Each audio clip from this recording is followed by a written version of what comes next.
Este jueves, el bailarín y coreógrafo catalán Pere Faura presenta en la Briqueterie, el centro de desarrollo coreográfico de la región aledaña a París de Val-de-Marne, su pieza Striptease, que ya había presentado hace unos años en Aviñón.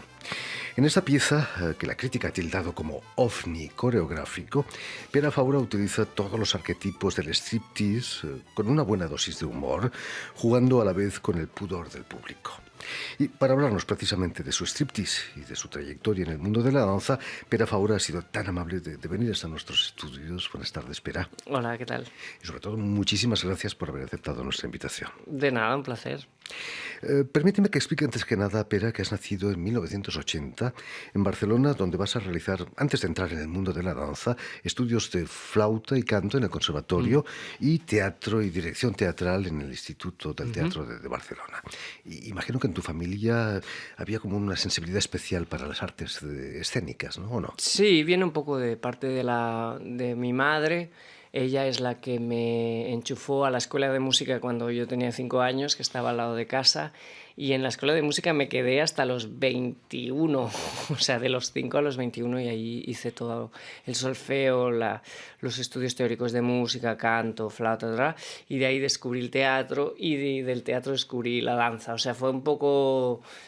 poco a poco se fueron como desplegando las oportunidades y fui descubriendo diferentes disciplinas y al final me quedé con todas, ¿no? O sea, la mierda es que en un momento dado tuve que elegir y elegí más la danza, ¿no? Pero bueno, mi trabajo de alguna manera recoge esa experiencia en la que todo se une, ¿no? Tanto la música como el texto, como la danza. ¿Cómo fueron esos años en el Instituto del Teatro? Bien, en el Instituto del Teatro hice un primer año muy interesante, muy inspirador. Descubrí muchas cosas. Era el único sitio en aquel entonces, no sé, hace 15 años ya o más, donde se podía estudiar para ser director. O sea, para ser actor había muchas escuelas privadas, públicas, diferentes disciplinas y canto y danzas y textos, pero para ser director solo había el instituto, ¿no? Y fue muy interesante estar allí el primer año sobre todo, y el segundo año hubo todo el cambio de edificio, cambiaron la sede, cambiaron la dirección del centro, y allí hubo muchas manifestaciones, gente que no estaba de acuerdo, profes en huelga, estudiantes que no iban porque los profes estaban en huelga.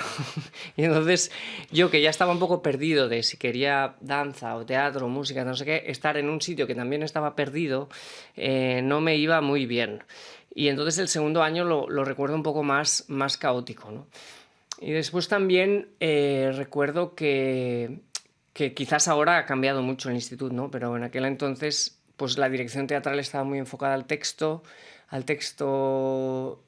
teatral en catalán, algo un poco que yo consideraba un poco casposo, ¿no? O sea, como que no había mucho espacio para la investigación, no había mucho espacio para tú qué quieres hacer, o sea, qué se te ocurre. Y también estaban muy separados los roles, o sea, o eras director, o eras dramaturgo, o eres actor, o eras, ¿sabes? Y entonces es como... bueno, yo cuando me fui a Ámsterdam descubrí que todo esto se podía perfectamente linkear, ¿no? Se podía ser actor y director de lo mismo y hacer tus propios espectáculos y a veces dirigir y a veces ser dirigido, pero que la propia experiencia del cuerpo también te enseñaba cosas de cómo dirigir, etcétera, ¿no? Entonces, por eso lo abandoné después de 2 años. Me sirvió mucho, pero también pensé que necesitaba irme de Barcelona, que no encontraba un poco a nivel educativo, a nivel de formación, lo que yo estaba buscando, y me fui afuera y fui a Ámsterdam y encontré la escuela, The School for New Dance Development, la SNDO en las siglas holandesas, que era precisamente pues todo esto, ¿no? Una manera de entender que la educación artística es la educación para ensayar, para probar, para cagarla, para hacer los 1001 experimentos y sobre todo para práctica, ¿no? Y el instituto siempre fue algo mucho más teórico, había que leer teoría dramática, literatura dramática, análisis de escenas, y es como, ¿y cuánto vamos a tocar un actor, no? Bueno, eso te ha servido para striptease. Cuentas en la pieza que has leído libros y libros sobre el striptease, ¿no? Sí, no, o sea, lo que cuento en la pieza es verdad. O sea, evidentemente lo falseo un poco en cada ocasión, ¿no? Siempre digo que me invitaron para este festival y tal, cuando la pieza ya hace unos años que corre. Pero sí que es verdad que empezó así y hay una crítica un poco a los modos de funcionamiento de la danza en los que antes de crear una pieza ya le tienes que poner el título y entonces, o sea, ¿cómo le voy a poner el título si no he empezado a ensayar? ¿Y cómo le voy a hacer un texto de descripción si aún no sé ni de qué va? ¿Y cómo voy a poner una foto? Pero, o sea, los tiempos de la creación en danza son como súper extraños y las políticas de quién pide qué. Entonces, bueno, esto era un poco una crítica simpática a algo que pasa seguramente en otros campos, pero que a mí siempre me jode, siempre me da como rabia. Pero Faura, y en Ámsterdam las cosas te van a ir más que bien. En el 2006 te gradúas y ganas el primer premio gracias a tu pieza de fin de carrera. This is a picture of a person I don't know. Esto es un retrato de alguien que no conozco. ¿Ahí empiezas a interesarte por el vídeo o ya te interesaba antes? Sí, el vídeo me interesó durante mis estudios en Ámsterdam, ¿no? Sobre los 4 años de la Universidad de Coreografía y Danza. Allí descubrí el vídeo en un momento en el que no había móviles o los móviles eran como troncomóviles, o sea, no hacían fotos, o sea, en un momento en que había cámaras que se sujetaban en los hombros, no en una mano, ¿no? Y entonces la escuela, por suerte, tenía mucho material y tenía muchos recursos para poder probar cosas y entonces empecé a probar cosas un poco más científicas al principio, como de proyectar, grabarnos, volvernos a proyectar, jugar con la percepción, con los tamaños, con el tiempo real, etcétera. Y poco a poco me fui más dejando esta parte un poco más científica y seca y me fui vinculando más hacia el cine o el cine en relación al teatro, ¿no? O sea, el aquí y ahora en relación al allí y antes. Y entonces cómo los diferentes tiempos de la imagen real y la imagen proyectada y los diferentes cuerpos, ¿no? Cómo puedes presentar el cuerpo en una imagen de cine o cómo puedes presentar el cuerpo real delante de los espectadores, pues podían hacer cosas juntos, ¿no? En Striptease, el espectáculo que presentas este jueves en la Briqueterie, en Vitry-sur-Seine, el vídeo tiene una importancia capital, sobre todo en la segunda parte, ¿no? Sí, el vídeo es muy importante, también es muy simple a la vez, o sea, es la pieza en el que el vídeo tiene un rol más sencillo, o sea, es como muy low tech, ¿no? O sea, como que solo hay una cámara, luego lo proyectamos y el vídeo sirve sobre todo para hacer saltos en el tiempo. Es una cosa que en teatro no puedes hacer si no tienes el vídeo, porque en teatro siempre el tiempo pasa linealmente, ¿no? En cambio, con el vídeo, entonces te permite grabar cosas, volverlas a proyectar, o sea, y jugar con la memoria del espectador un poco. Y en Striptease, pues hay dos momentos claves de vídeo, uno en el que sale un vídeo del mismo espacio en el que se proyecta el Striptease de Demi Moore, en el que está basado toda la pieza, y yo estoy bailando delante, o sea, estoy como bailando delante del striptease que se proyecta en ese espacio, pero no es ese espacio, o sea, no estoy. Entonces es como crear estas ausencias, ¿no? Como que estoy allí, pero no estoy, ¿no? Y siempre el vídeo tiene esa mirada muy teatral, o sea, es como si fuera el ojo del espectador, ¿no? O sea, no hago virguerías de editaje o de efectos, no sé qué, en otras piezas sí, pero en esta es muy simple, ¿no? Y entonces hacemos este momento en el que yo bailo con Demi Moore, que está grabado en ese mismo espacio, pero en otro momento, y después el momento en el que grabo los espectadores mientras yo hago el striptease inicial y pongo la cámara allí, en escena, con una luz. La cámara está muy visible y los espectadores ven que hay una cámara que les está grabando, pero aún así es siempre fascinante ver cómo se olvidan de ella. Y pasa el efecto Gran Hermano, ¿no? Que es como que empiezan a a ser ellos mismos sin tener en cuenta que hay una cámara grabándoles. Y mira que está bien, pero entonces si hay alguien al lado de la cámara desnudándose, la atención se dirige a él y se olvidan de la cámara, ¿no? Y entonces al final de la pieza pues se proyecta esas miradas de los espectadores que han hecho al verme hacer el primer striptease, como un poco epílogo de la pieza y como la tesis final, que si el striptease es arte o es sexo depende solo de la mirada del espectador, ¿no? ¿Cómo reacciona el público? ¿Has tenido problemas alguna vez con algún Sí, espectador? he tenido algún problemilla. He tenido algún problemilla. Bueno, tuve problemas cuando la pieza ha evolucionado un poco durante estos años y antes hacía una versión que solo grababa a un espectador todo el rato, el mismo tío todo el rato. Pobrecito. Y exacto, era un poco cruel. Yo lo sé. Entonces fui al País Vasco y resulta que grabé a uno que estaba en primera fila y resulta que era el presentador del telediario de TV Navarra. O sea, un tío que a veces cada noche contándote las noticias, de repente estaba ahí proyectado inmenso mirando un striptease. Entonces la gente se lo pasó muy bien, no sé qué. Y luego yo siempre me gustaba ir y hablar con el que grababa, ¿no? Y entonces le dije, ¿qué tal? No sé qué. Y su mujer ahí haciendo coña, no, muy bien, él está acostumbrado, no sé qué. Y luego me denunció. O sea, luego me envió un email al cabo de 3 o 4 días diciendo que no podía grabar. O sea, que no podía proyectar su imagen sin su consentimiento previo en un lugar público, que tiene toda la razón. Y bueno, tuvimos ahí una movida, al final no fue a más, pero quería demandar al teatro, al festival, a mí. eh, y al final no lo hizo porque yo le dije que destruiría el material y así lo hice.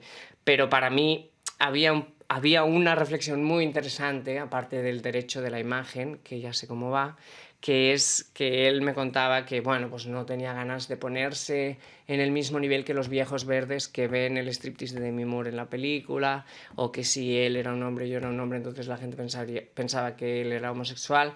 Bueno, yo creo que ahí había un pozo bien hondo de por qué él hizo esto, ¿no?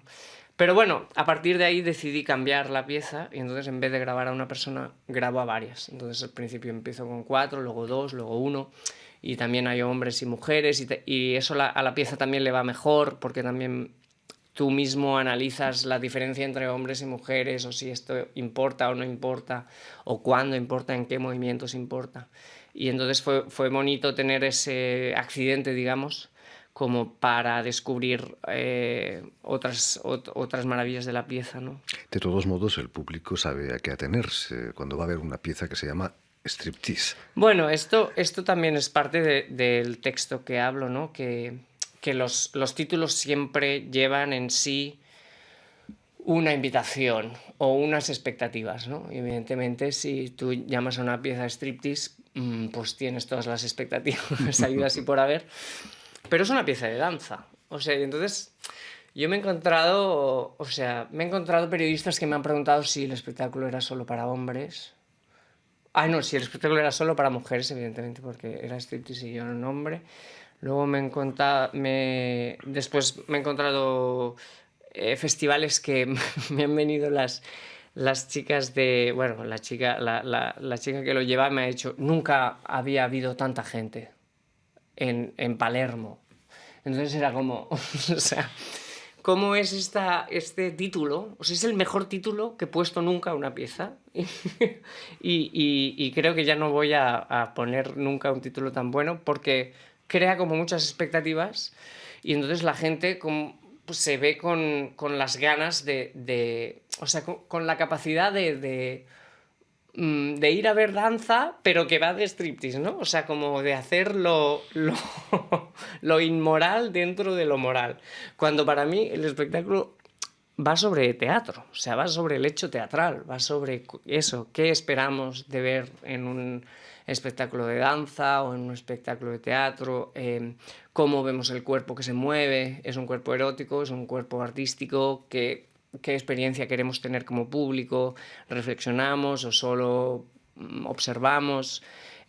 para mí va de esto. El striptease es una excusa, de hecho, para hablar un poco de la convención teatral.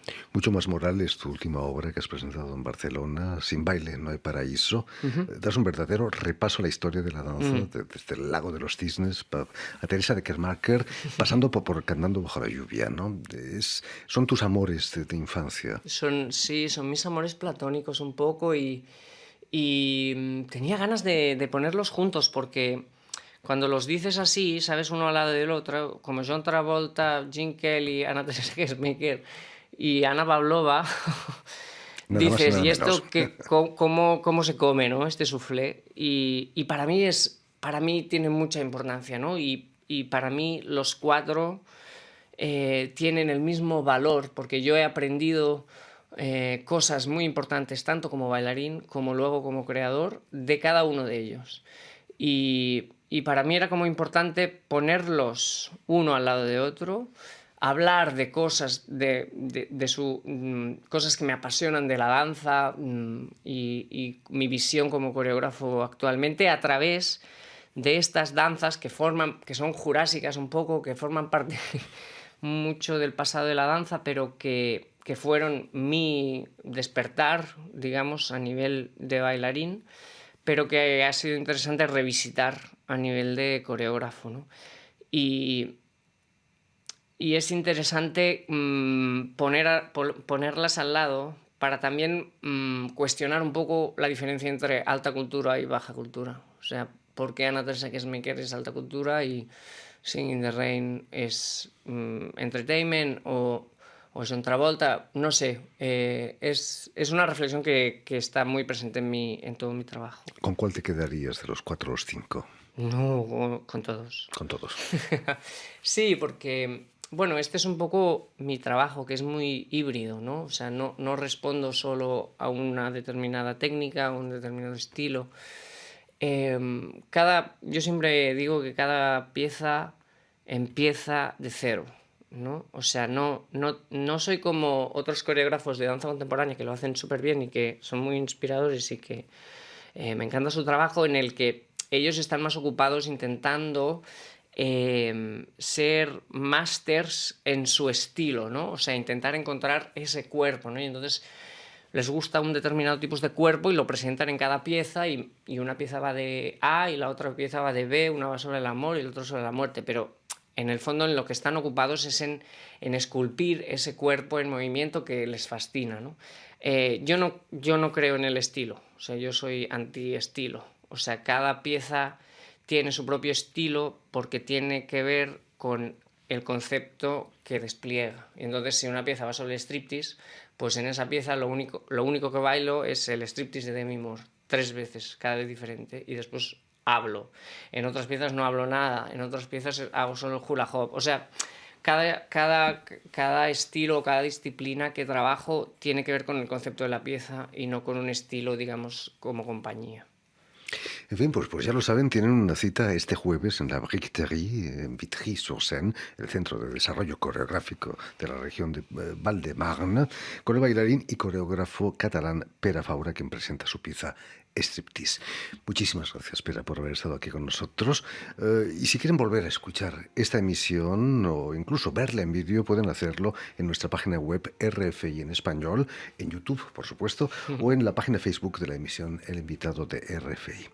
Y permíteme también saludar a Nicolás Benita, que está detrás de los cristales, intentando que todo funcione bien en el sonido y la imagen de la emisión. Muchísimas gracias de nuevo, Pere, y mucho éxito aquí. Muchas gracias a vosotros.